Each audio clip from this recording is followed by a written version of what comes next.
আসসালামু আলাইকুম প্রিয় দর্শক, চরমনাই থেকে এমটিসি মিডিয়া মোহাম্মদ আনোয়ার হোসেন, টিটু চরমনাই।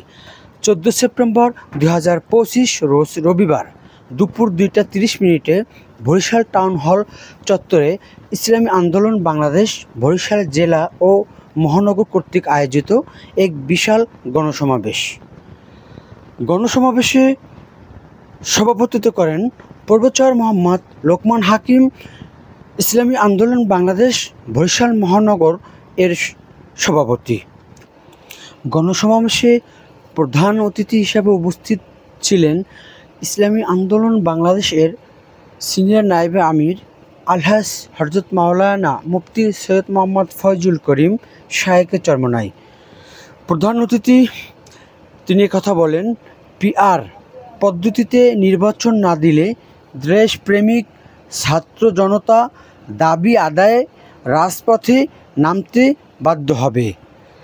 গণসমাবেশে বিশেষ অতিথি হিসাবে উপস্থিত ছিলেন ইসলামী আন্দোলন বাংলাদেশের কেন্দ্রীয় সহকারী মহাসচিব আলহাজ হযরত মাওলানা মুফতি সৈয়দ ইসহাক মোহাম্মদ আবুল খায়ের সাহেব। ইসলামী আন্দোলন বাংলাদেশ পিআর পদ্ধতিতে নির্বাচনের দাবি করে আসছে। এ দাবি দিন দিন জনপ্রিয় হচ্ছে। পিআর পদ্ধতিতে নির্বাচন এ সময়ের সবচেয়ে বড় প্রয়োজন, গণদাবি। অথচ একটি দল পিআর পদ্ধতিতে নির্বাচনের বিরোধিতা করছেন। বৈরী বাহিরের এজেন্টরা এই বাংলাদেশে অপচেষ্টা চালাচ্ছে।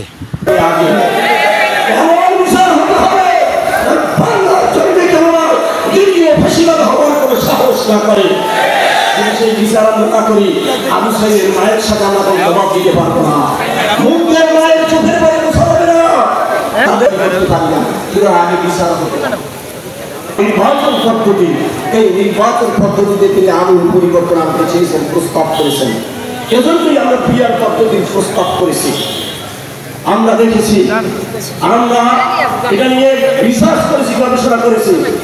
বিশ্বের 170টা গণতান্ত্রিক দেশে পিআর ব্যবস্থা, এই নির্বাচন ব্যবস্থা প্রচলিত আছে। তার ভিতরে 91টা দেশে পিআর পদ্ধতিতে নির্বাচন হয়। প্রিয় ভাই আমার, তাই না, ইউরোপের উন্নত দেশগুলোতে একটা তাদের সংস্থা আছে ওইসিডি। এই সংস্থায় 37টি রাষ্ট্র আছে।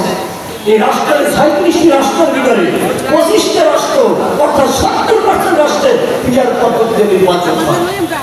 শুধু তাই না, বিশ্বের যে সমস্ত দেশ সবচেয়ে সুখী সমৃদ্ধশালী এবং নিরাপত্তার দিক থেকে হারানো এমন স্কুলে প্রথম সারির 10টা দেশ, নিউজিল্যান্ড, সুইডেন, নরওয়ে, জার্মানি, এরকম 10টা দেশ সেই সমস্ত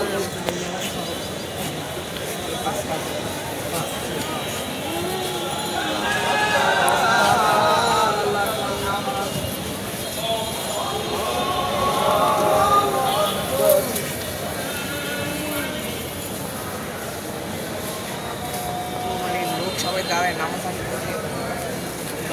জামাত ছিল হয়েছে, আমি নামাজ পড়ে আসছি। এরপর আর